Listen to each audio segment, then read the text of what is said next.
सहस्रशीर्षं देवं विश्वाक्षं विश्वशंभुवं विश्वं नारायणं देवमक्षरं परमं पदं विश्वतः परमां नित्यं विश्वं नारायणगुं हरिं विश्वमेवेदं पुरुषस्तद्विश्वमुपजीवति पतिं विश्वस्यात्मेश्वरं शाश्वतं शिवमच्युतं नारायणं महाज्ञेयं विश्वात्मानं परायणम्।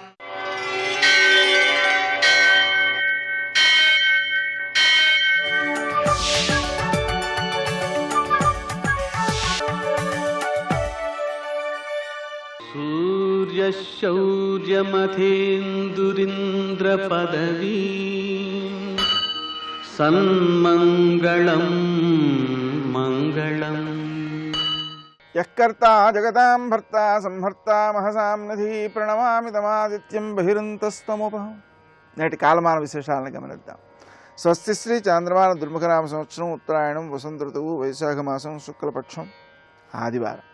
సూర్యోదయం 5:48 సూర్యాస్తమయం 6:37 తిథి నవమి మధ్యాహ్నం 12:44 వరకు. నక్షత్రం పుబ్బ తెల్లవారుజామున 4:23 వరకు. వర్జం ఉదయం 10:43 నుంచి మధ్యాహ్నం 12:29 వరకు. దుర్ముహూర్తం సాయంకాలం 4:54 నుంచి 5:46 వరకు. అమృతకాలం రాత్రి 9:19 నుంచి 11:05 వరకు. రాహుకాలం ఆదివారం కాబట్టి సాయంకాలం 4:30 నుంచి 6 గంటల వరకు. అష్టకవర్గ రీత్యా శుభప్రదమైన సమయం ఉదయం 8 గంటలకి. నేటి విశేషాలు: ఆదివారం సూర్యారాధన, సూర్య నమస్కారాలు, మధ్యాహ్న కాలంలో నీరు కలపకుండా పాయసం వండి నివేదించి ప్రసాదంగా స్వీకరించడం, అలాగే చండికా పూజ. చండికా పూజ వల్ల మనకు శత్రువులపై విజయంతో పాటుగా ఆర్థిక పరిపుష్టి కూడా కలుగుతుంది. చండీ స్వరూపం ఎటువంటిది అంటే లక్ష్మీదేవి యందు సకల దేవతా శక్తులు కూడా ఆవహించి అందరి శక్తులు ప్రవేశించి ఆ రాక్షస సంహారం చేయడానికి ఉపకరించాయన్నమాట. ఆ కారణంగా సకల సంపదలకు, సకల ఇంద్రియ శక్తులకు, సకల శక్తులకు కూడా ఈ చండీ పూజ అనేటువంటిది చాలా బాగా ఉపకరిస్తుంది. చండీ సప్తశతి అనే స్తోత్రాన్ని పారాయణ చేయడం, అలాగే చండీ హోమం చేయటం, ఇది చాలా ఉత్తమ ఫలితాలను అందించేటువంటి ప్రక్రియ. కాబట్టి ఆ చండికాదేవిని మనం పూజించడం, ఆరాధించడం, పారాయణ చేయడం, అలాగే హోమాధికాన్ని నిర్వర్తించడం విజయాలను అందిస్తుందన్నమాట. నేటి ఆణిముత్యాలు.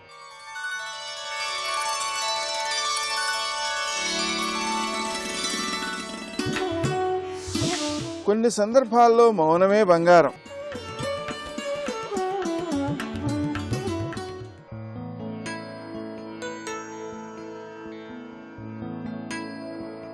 ఒకరు నేర్పగా వచ్చేది మితం, ఒకరి నేర్పుని అర్థం చేసుకోగలిగితే సాధించేది అనంతం.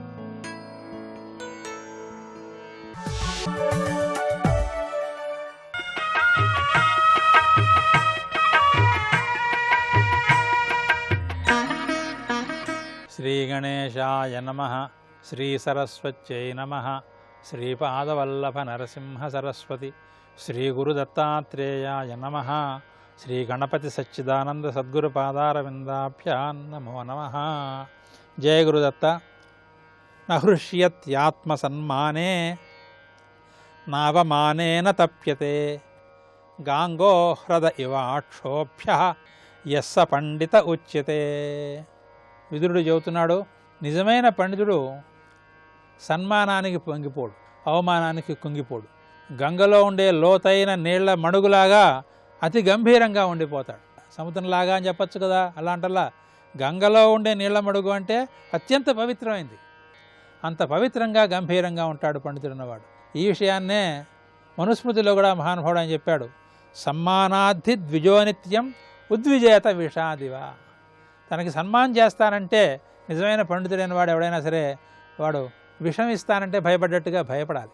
అపమానస్య చాకాంక్షేత్ అమృతస్యేవ సర్వదా. ఎవరైనా అవమానం చేస్తే తనకు అమృతం పోసినట్టుగా సంతోషపడాలి. ఇది పండిత లక్షణం అని మనుస్మృతిలో చెప్పిన విషయాన్నే ఇక్కడ విదురుడు భంగ్యంతరంలో చెబుతున్నాడు. ఇక్కడ పూర్వం పండితులంతా ఎక్కువగా అరణ్యాల్లోనే జీవించేవాళ్ళు కదండి. ఓ మహాపండితుడు అక్కడే అడవిలో ఉండిపోయాడు. ఆయన సంతానం కలిగింది. పిల్లలకి చివరికి ఆహారం కూడా పెట్టలేకపోయాడు. ఆయన నారచీరలు నారబట్టలు కట్టుకున్నాడు, అవి కూడా చిరిగిపోయి ఉన్నాయి. పాపం పిల్లలు బాధపడుతుంటే ఈ పిల్లల కోసం ఒకసారి రాజ్యసభలోకి వెళ్ళి కాస్త 10 రూపాయలు తెచ్చుకుందామని ఆశ కలిగింది ఆయనకి. అలాగే ఆ పీలికల బట్టలతోనే వెళ్ళాడు. వెళితే అక్కడ ఆ ద్వారపాలకులు అడ్డం పెట్టేశారు. రాజ్యసభలో కొంతమంది పండితులు వెడుతున్నారు. వాళ్ళలో కొంతమందికి ఈయన తెలుసు, ఈయన సభలకు ఎక్కువగా రాడు, కానీ ఈయన పండితుడు, అడవిలో విద్యార్థులు పాఠాలు చెబుతూ ఉంటాడనే విషయాలు ఆ పండితులకు తెలుసు. వాళ్ళు కూడా పెద్ద పెద్ద శాలువాలు వేసుకుని వెళ్ళిపోతున్నారు తప్పితే ఈయన ఒక చూసి కూడా చూడనట్టు వెళ్ళిపోతున్నారు. రాజ్యసభలో ఆయన గురించి మాట్లాడితే మనకేం పేచి వస్తుందో అని వాళ్ళు ఈయన పట్టించుకోవాలి ఎవరు. అదేమిట్రా మొహం తెలిసిన వాళ్ళు కూడా ఇట్లా వెళ్ళిపోతున్నారేమిటి అని మనస్సులో బాధపడి వెనక్కి వెళ్ళిపోయాడు. వెనక్కి వెళ్ళిపోయి ఆలోచించాడు ఒక ఉపాయం. తన స్నేహితుడు ఒక ఆయన పట్టణవాసి అయినటువంటి స్నేహితుడి దగ్గరికి వెళ్ళి ఓ మంచి దుశ్శాలువ, మంచి బట్టలు అరువు తీసుకున్నాడు. అవి కట్టుకొని మన్నాడు మళ్ళీ సభలోకి వచ్చాడు. మంచి శాలువాలు అవి వేసుకొచ్చేటప్పటికి ఆ ద్వారపాలకులు లోపలికి పంపించేశాడు. ఆ సభలోకి వెళ్ళి ఆ సభలో విజృంభించేశాడు ఆయన. పండితులందరినీ కూడా ఓడించేశాడు. ఓడించేసినప్పుడు రాజుగారు ఆశ్చర్యపోయాడు.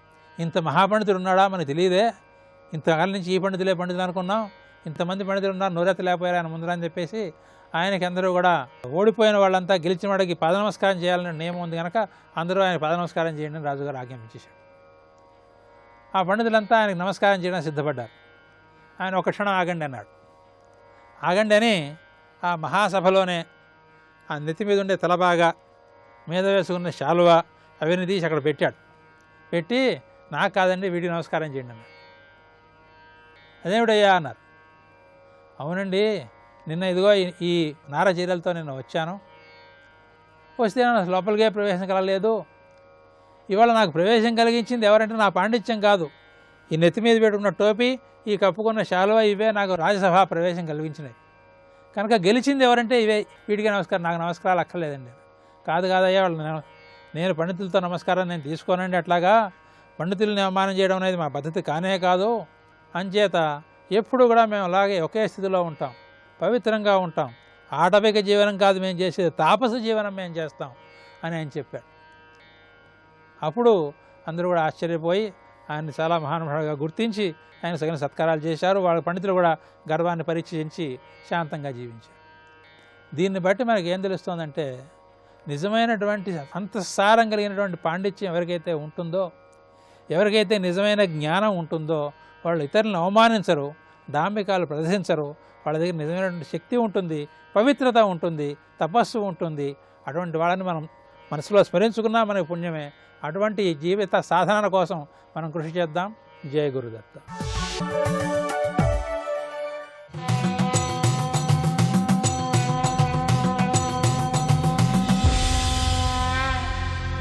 శతక సాహితీ సరస్వతికి నమస్కారం. అంధుడు సూది బెజ్జమున అద్రి సమూహము దూర్చవచ్చు, చుంచున్ తనదైన యత్నమున సూర్యునిపై నటింపవచ్చు.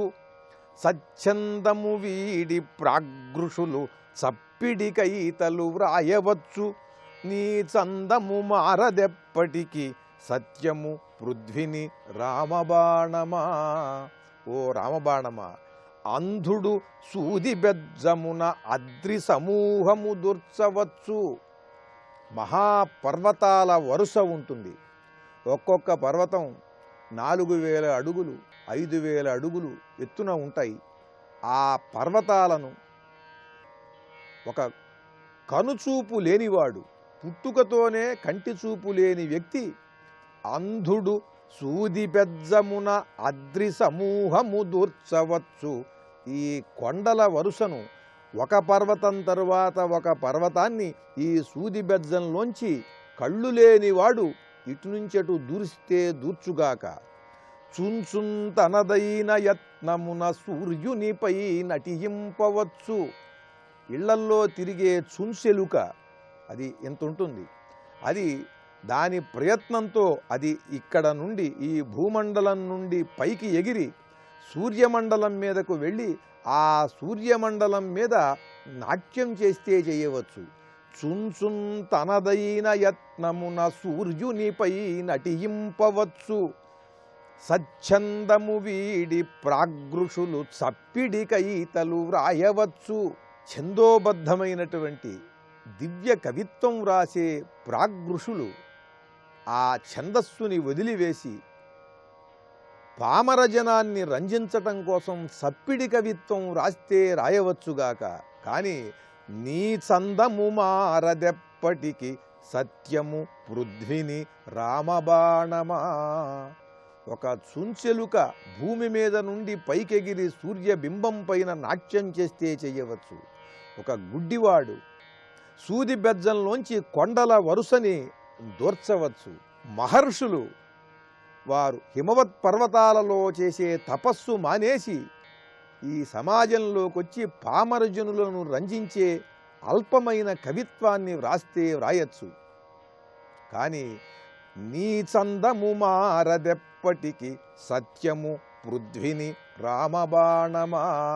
నీ తీరు మాత్రం ఎప్పుడూ మారదు. ఇటువంటి విడ్డూరాలు జరిగితే జరగచ్చుగానే సృష్టిలో నువ్వు మాత్రం ఎప్పుడూ మారవు. ధర్మ రక్షణ శక్తితో నిరంతరం ధర్మ కార్య నిర్వహణలో నిమగ్నమై ఉంటావు. జై శ్రీరామ్. స్వాగతం సకలలోకనుతాయై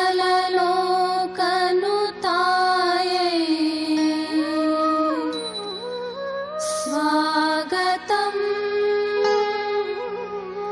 భువనరాజమహిష్యై కరోతి యా బిభర్తి యా నిహంతి యా జగత్రయం సమంతతో విభాతి యా న దృశ్యతే క్వచిచ్చయా అతీవ గుప్తరూపిణి గురూపదేశమంతరా న శక్ష్యతే బుధశ్చ బోద్ధుమంధకారి సుందరీ అంధకారి సుందరీ.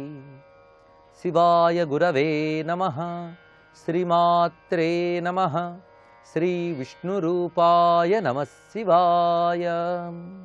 జగన్మాత అయిన ఉమాదేవి యొక్క నామ మహిమని చెప్తున్నటువంటి 31వ స్తవకంలో ప్రవేశించాం. ఇక్కడ మొదటి శ్లోకంలోని ఒక మహామంత్రాన్ని ఇస్తున్నారు. అమ్మవారి మహామంత్రంగా దీన్ని భావించవచ్చు. నమశివాయై భణత ద్విపాదో యుష్మాకమగ్ర్యాం ధిషణాం దధచ్చై ఆధారచక్రేషితురంబికాయై బ్రహ్మాండ చక్రస్య విధాయికాయై. ఒక్కొక్క నామము శక్తివంతమైన మంత్రము. శక్తి 2 రకాలుగా ఉంటుంది. ఆ నామం మనం పలికేటప్పుడు వచ్చే శబ్దశక్తి, అదేవిధంగా ఆ నామంలో ఉన్న భావం, ఈ రెండూ కలిపి శక్తిని కలిగి ఆ నామం మనల్ని అనుగ్రహిస్తుంటుంది. అందుకే నామస్మరణ అంత తేలికైన విషయం కాదు. పైగా నామం అనేది మనం తయారు చేసుకున్నది కాదు. అమ్మవారి యొక్క నామము అమ్మవారి శబ్దరూపం. ఇవి వేదాది శాస్త్రములందు ప్రకటింపబడ్డాయి. అంతేగాని ఎవరు తయారు చేసి పెట్టిన పేరు కాదు. అమ్మవారితో పాటు అమ్మవారి నామం ఉన్నది. ఆ తల్లి యొక్క తత్వాన్నంతటే నామం చెప్తున్నది. అయితే అమ్మవారి నామాలు ఎన్నున్నప్పటికీ కూడా ఒక మహామంత్రాన్ని ఇక్కడ చెప్తున్నారు. ఇది ఒక పంచాక్షరి మంత్రం.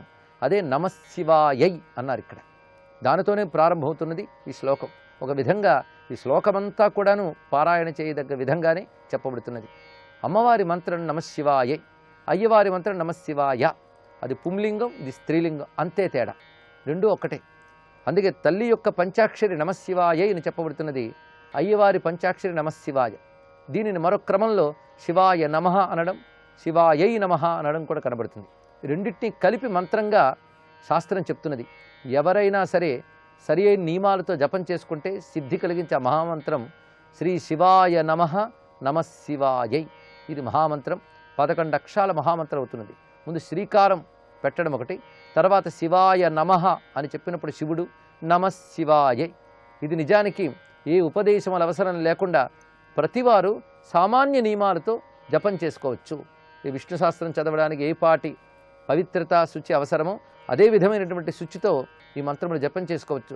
స్నానం చేసి ఒక చోట కూర్చొని ఈ మంత్రాన్ని జపం చేసి సిద్ధి పొందవచ్చు. నిరంతరం కూడా జపం చేసుకోవచ్చు. అలాంటి మంత్రము శ్రీ శివాయ నమః నమశివాయై. ఇది శివశక్తి మంత్రము అని చెప్పబడుతున్నది. ఇందులో కేవలం శక్తిమంత్ర భాగాన్ని తీస్తే నమశివాయై అని చెప్పబడుతున్నది. ఈ స్త్రీలింగంలో శివాయై అంటారు, పుంలింగంలో శివాయ అంటారు. ఇప్పుడు నమశివాయై భణత ద్విపాదో, ప్రతి మానవుడు కూడాను నమశివాయై అని అమ్మవారిని భజించాలి అని చెప్తున్నారు. అంటే జగన్మాతని భజించాలి. గొప్ప నామం శివ అనే నామం ఇందులో చెప్పబడుతున్నది. కానీ శివానామము ఇందులో మంత్రముగా మారింది. మంత్రం ఎలా అవుతుందంటే ప్రణవం కలిస్తే మంత్రం అవుతుంది. ప్రణవం ఇక్కడ నమః అనేది ప్రణవం కనుక నమః అనే ప్రణవంతో ఈ శివానామం కలిసి మంత్రంగా మారింది. కనుక నామము మంత్రమై ఉన్నది ఇక్కడ. ఈ మంత్రాన్ని ఏ మానవుడు జపిస్తూ ఉన్నాడో అతడు ధన్యుడు. ఈ మంత్రంతో అమ్మవారిని నమస్కరించు అని ప్రతి మానవులకి ఇక్కడ ఉపదేశిస్తున్నారు గురువుగా గణపతి ముని. ఎందుకంటే జగన్మాతని ఎందుకు ఆరాధించాలి, ఇది ప్రశ్న చాలామంది వేయవచ్చు. ఎందుకు భగవంతుని పూజించాలి, ఎందుకు అమ్మవారిని ఆరాధించాలి అంటే ధిషణాం దధచ్చై, మనకి బుద్ధి అనే శక్తిని ఇస్తున్నది ఆ జగన్మాత. బుద్ధి అనే శక్తి ఆ పరాశక్తి వల్లనే కలిగింది. అంతేకాదు ఆధార చక్రేసితు అంబికాయి, ఆధార చక్రానికి ఎవడు నాయకుడో వాడికి తల్లి ఈ జగన్మాత.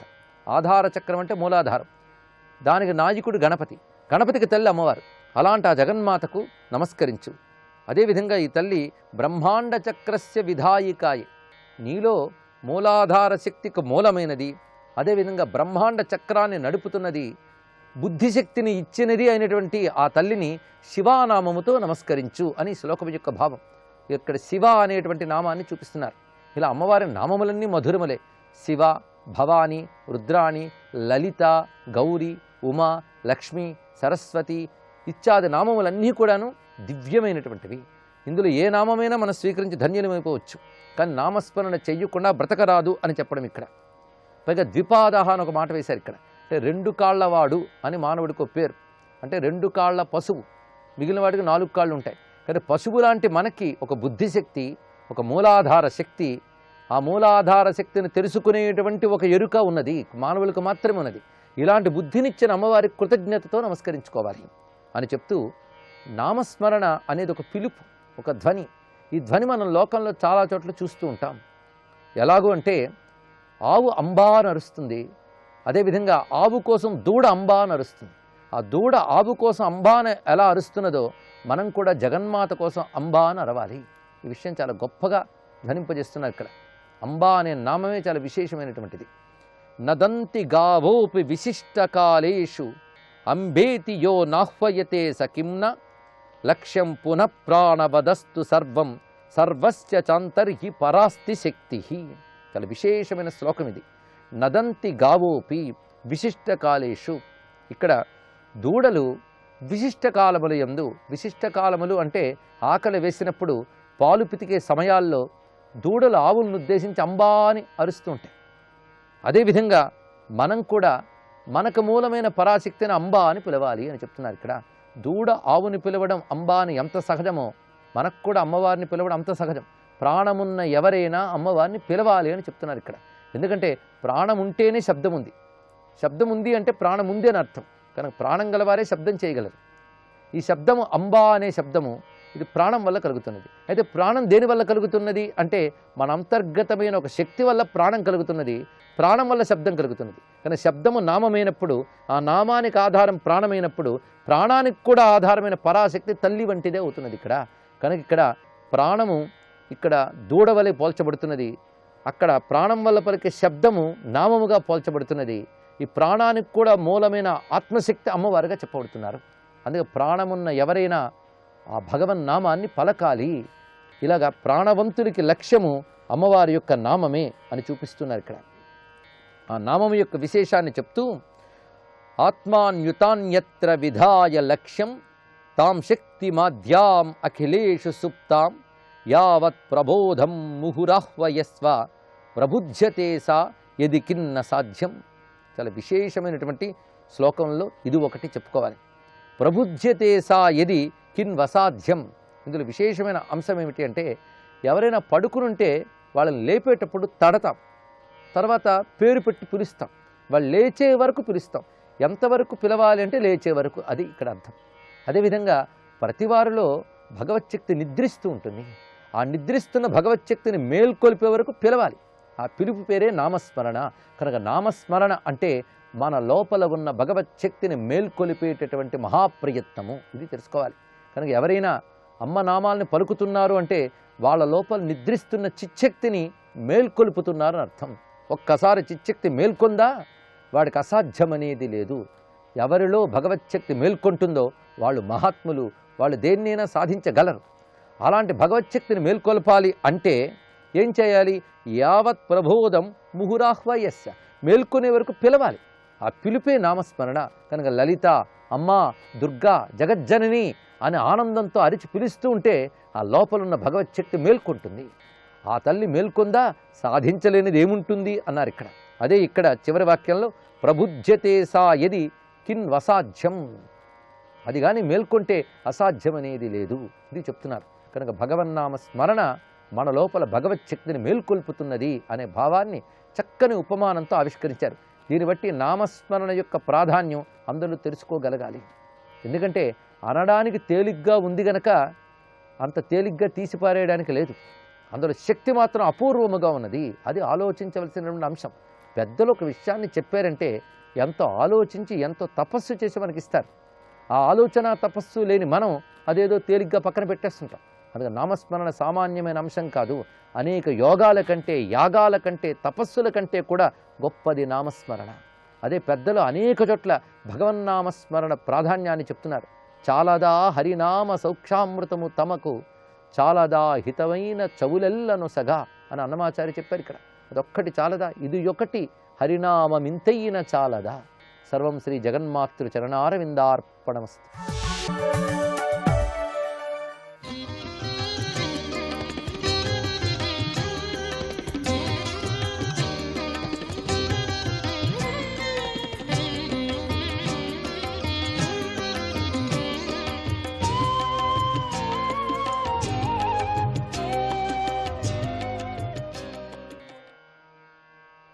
ప్రద్యుమ్నాయ నమః.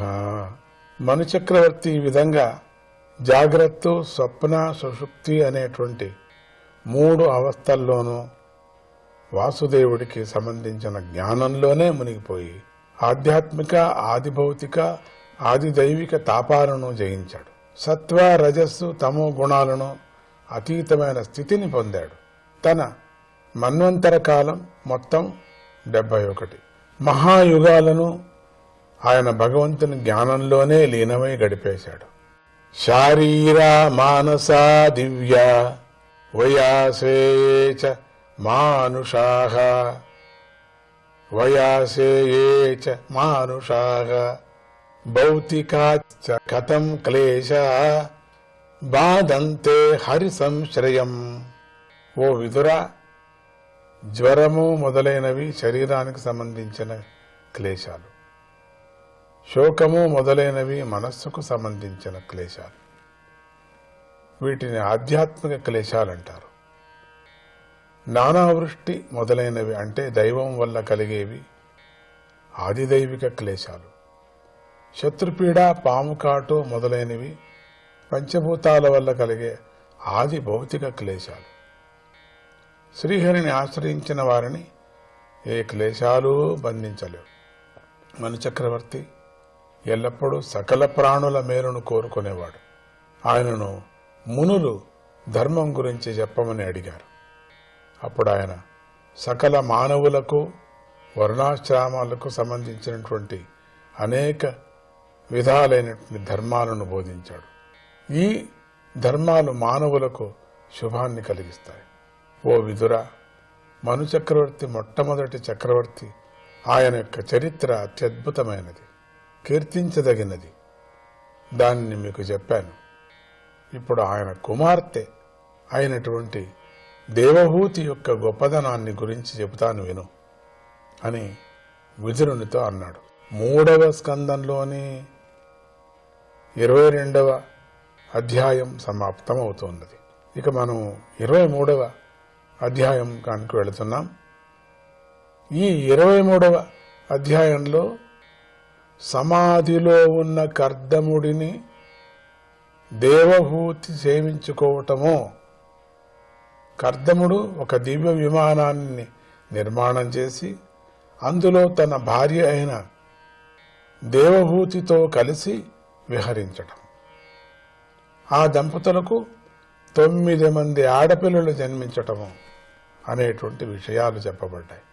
మైత్రేయ మహర్షి విదురుడికి కర్దముడి కథను ఇలా చెప్పసాగాడు. తల్లిదండ్రులైన శతరూప మనువులు వెళ్ళిపోయిన తర్వాత దేవహూతి భర్త అయిన కర్దముడిని అనుసరించి పతివ్రతా ధర్మాలను పాలించసాగింది. నేర్పుగా భర్త మనోభావాలను తెలుసుకుంటూ పార్వతీదేవి పరమేశ్వరుణ్ణి సేవించినట్లుగా భర్తను సేవించింది. ప్రేమతో పరిచర్య చేసింది. విశ్రం భేణాత్మశౌచేన గౌరవేన దమేన చ శుశ్రూషయ సౌహృదేన వాచా మధురయా చ భూః విసృజ్య కామం దంభం చ ద్వేషం లోభమఘం మదం అప్రమత్తోద్యతా నిత్యం తేజీయాం సమతోషయత్.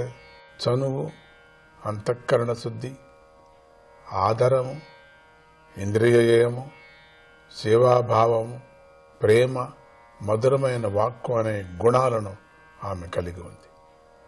కామము, దంభము, బడాయి, ద్వేషము, లోభము, పాపము, గర్వము అనే దోషాలన్నిటినీ ఆమె విడిచిపెట్టేసింది.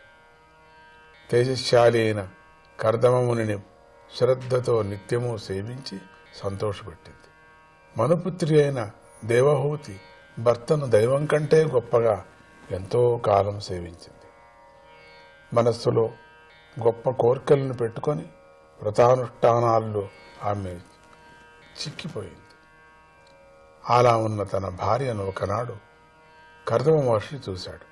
ఆయన హృదయం బాధపడింది. ఆమె పట్ల దయ చూపాడు. ప్రేమగా భార్యతో ఇలా అన్నాడు: ఓ మనుపుత్రి, నువ్వు ఇతరులకు ఇచ్చే మర్యాద, ఉత్తమమైన నీ సేవ, అన్నిటినీ మించిన నీ భక్తి నాకు చాలా సంతోషాన్ని కలిగించాయి. దేహం ప్రాణులన్నిటికీ ఎంతో ప్రియమైనది. చక్కగా ఉన్న నీ దేహాన్ని నా సేవ కోసం క్షీణింపజేసుకున్నావు.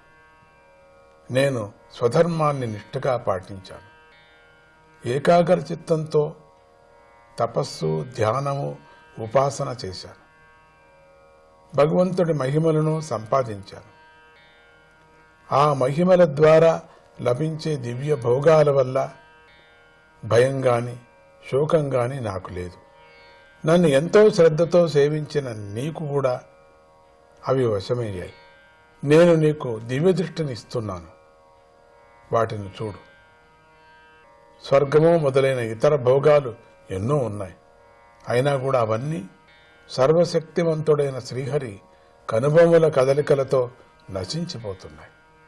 కాల ప్రభావం ముందు అవి ఎంతటివి? నువ్వు పతివ్రతా ధర్మంలో సిద్ధురాలు. పతివ్రతా ధర్మమే నీకు అన్ని భోగాలను సంపాదించి పెడుతుంది. ధనంతోనూ అధికారంతోనూ విర్రవీగే మానవులు ఈ భోగాలను పొందలేరు. అలాంటి భోగాలను నువ్వు అనుభవించు అన్నాడు. ఆయన అన్ని యోగశక్తుల్లోనూ విద్యల్లోనూ నిపుణుడు.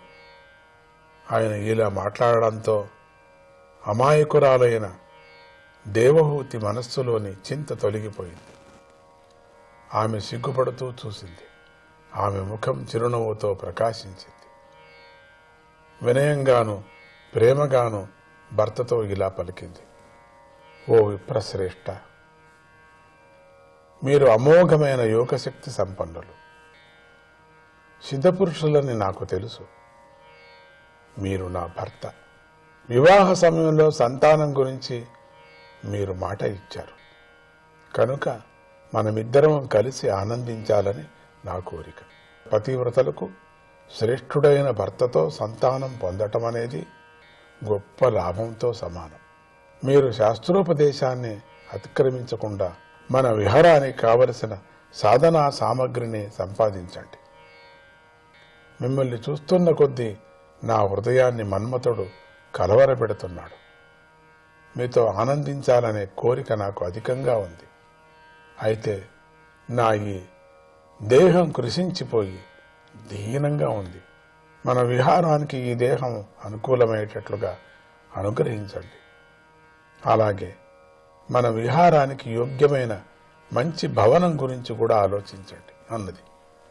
కర్దముడు ఆ పలుకులు విని ప్రియురాలికి ప్రీతిని కలిగించాలని అనుకున్నాడు. వెంటనే తన యోగశక్తిని వినియోగించాడు. యథేచ్ఛగా సంచరించే ఒక విమానాన్ని సృష్టించాడు. ఆ దివ్య విమానం అన్ని రకాల కోరికలను తీరుస్తుంది. అన్ని రకాల శ్రేష్టమైన వస్తువుల ఆ విమానంలో ఉన్నాయి. ఆ విమానంలో అన్ని సంపదలు ఒకదానిని మించి మరొకటి ఉన్నాయి. విమాన వర్ణన మనం దీన్ని వింటున్నాం, కానీ దీని యొక్క అంతరార్థం కూడా మనం తెలుసుకుందాం తర్వాత. అనిరుద్ధాయ నమః.